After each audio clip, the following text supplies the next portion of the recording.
Hi again. We're going to go ahead and continue our discussion of document analysis. Last time we talked about analyzing information for bias, and we want to be able to corroborate information we're given instead of just simply assuming that it is accurate without consideration for who authored it, the context and content of what was given to us. So just to refresh our memory, we're going to go back to our letter from a friend with David, and we're trying to see if the information that he provided us for or about the Islamic and Byzantine empires were accurate.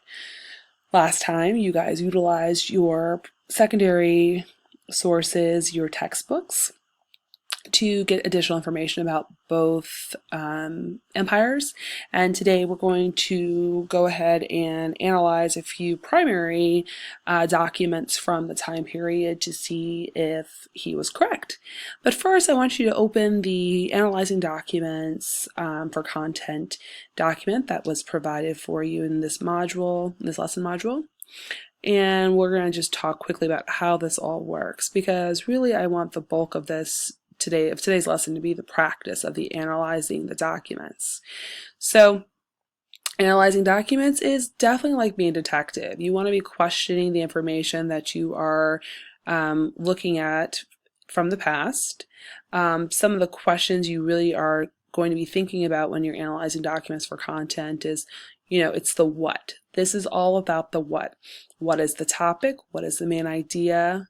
What can be inferred? So what is meant but not explicitly stated, and what is left out or unclear. So what do you still have questions about? So this is a fun time to actually kind of look at documents and use our historical thinking skills and our lens as historical detectives to ask, what is missing that we need more information about in order to come to a more clear conclusion about the information provided to us. So that is what you're going to be doing, and I like the steps that are provided on this handout. And this is a handout we're going to use not only this year, but you'll use next year in 8th grade U.S. history. But some tips include, you want to read all the background information and sources you've been provided. You want to read through, you want to do a double read. You want to read through it once to get the main aspects of the graphic organizer, which we'll get to in a second, including the topic and main idea. Then you're going to read it again, and this time you're going to read it to try and find some inferences, and then again dig deeper to think of any questions that you still may have about the document that were not answered. It is super important that you mark up the document as much as possible. So this means highlighting, underlining, making notes, whatever you need to help really dig into the document. The great thing is that these are all copies. So these are obviously not the original sources that we're working with. So again, feel free to mark this up in any way that is going to be beneficial to you. I do say a good rule of thumb is that the idea behind highlighting is not to highlight just to highlight, because we don't want to make our paper just pretty with color. We want to make sure that we are really highlighting the things that are important. So this doesn't mean highlighting every word, but really just kind of breaking it down and finding the important pieces of information and highlighting that, even if you're only highlighting a couple of words or a section of a sentence. That's okay. It's all about highlighting what's important, because if you highlight everything, it's just going to become a colorful, blur. The old saying, if everything is important, nothing is important. So remember that as you are marking up and notating these documents. So the next thing I want you to look at are the sources. But before we get to that, let's talk about the content analysis graphic organizer that looks like this. This is also in your documents for the lesson. And so this is what we're going to be filling out as we are reading and analyzing our documents. We're going to do one together as an example, so that you understand how to do this. But this is what the graphic organizer looks like that you are going to be completing. And there's a space for the title, the author, the date, the topic, main idea, and then of course we've got the 2 columns or sections for our inferences and the questions we might still have about the document. So we're going to go ahead, we have 3 documents, and we're going to go ahead and look at document number 2, which is called the Pact of Umar, and it was written in the 7th century. It's important to note that something really neat about the documents we use in our classes is that there's, additional information. We've got some text features in there to help us really kind of break down the document, to make them easier for us to understand and work with, in the 21st century. So there's some background information provided to you. There's even a box with vocabulary to put words that we may not be familiar with into common terms that we can understand, or that you can understand as 7th grade learners in the 21st century.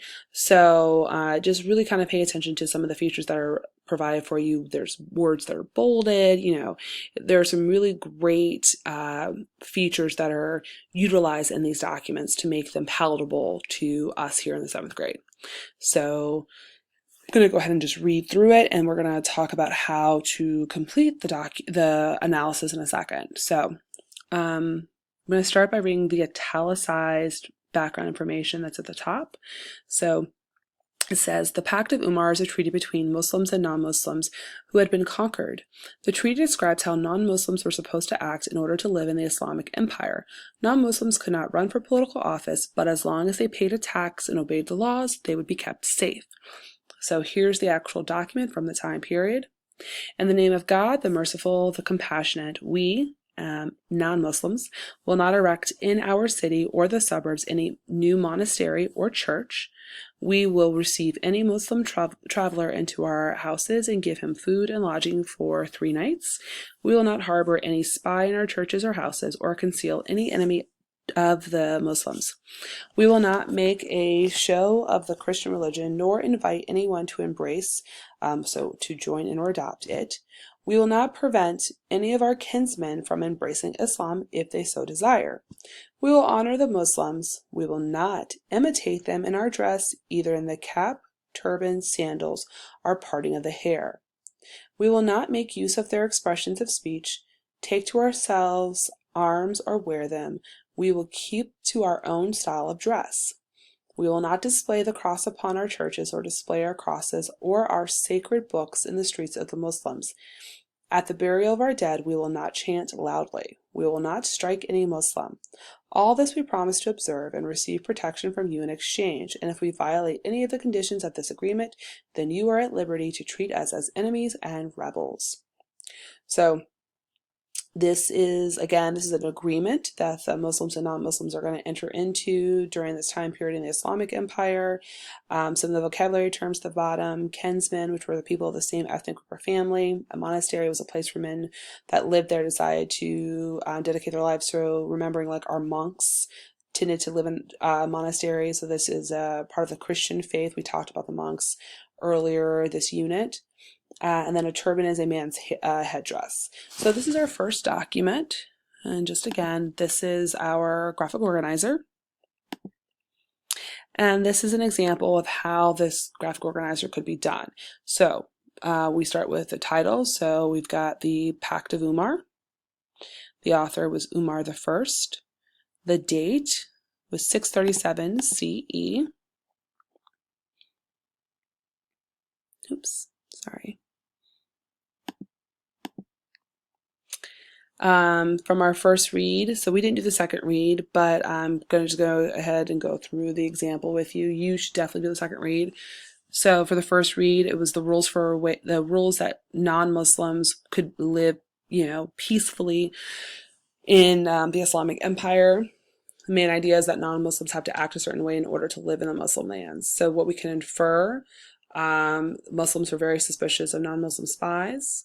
Muslims were worried about losing their new land. That was very clear. Muslims wanted to keep non-Muslims distinct and different from Muslims. That was very obvious by the way that they discussed how they were not going to imitate their dress or anything really about their lifestyle, because they were going to keep their own religious beliefs and the Muslims would keep theirs as well.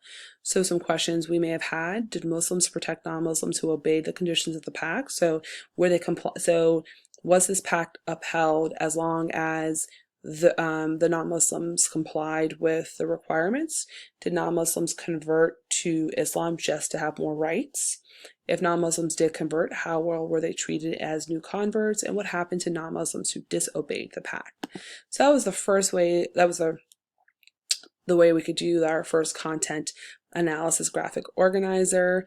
You're going to now be tasked with completing the other two analysis. So these documents are provided for you in the lesson folder.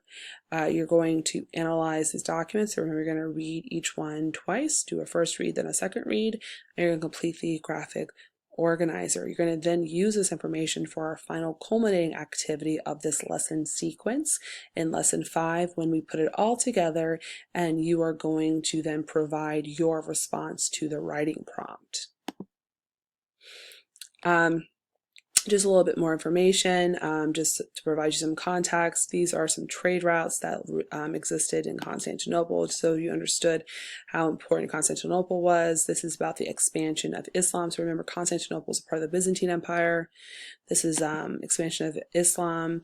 This is just a map showing you both how they're going to obviously interact with each other due to proximity between the Islamic and Byzantine empires. You can certainly pause on this to look at this map more for a longer bit of time.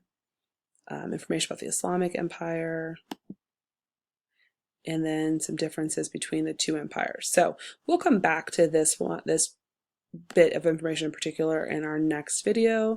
Good luck, and as always, feel free to contact with any questions.